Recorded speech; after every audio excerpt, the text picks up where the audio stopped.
शोहर की दौलत बीवी की दुआ में है। बीवी का दिल तोड़कर शोहर रिज़्क में बरकत कैसे चाहता है। जब बीवी राजी ना हो तो आसमान से भी रहमत नहीं उतरती।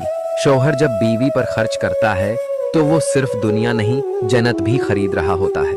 लेकिन जो बीवी की दुआ से महरूम हो वो किसी भी दौलत से माला माल नहीं हो सकता। बीवी की दुआएं तब निकलती हैं जब शोहर मोहब्बत, अदल और रिज़्क बांटता है, वरना खामोश बीवियां अक्सर शोहरों की तकदीर बदल देती हैं।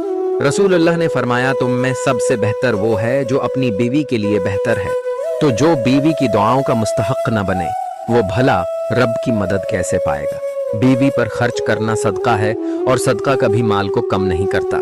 लेकिन जो उस हक को झटलाए वो खुद अपनी कामयाबी से हाथ धो बैठता है। जिस शोहर को बीवी की दुआएं न मिले वो कितना ही कमाए, सुकून और बरकत उसके नसीब में नहीं होती। बीवी की दुआ शोहर के हक में उस वक्त निकलती है जब शोहर उसके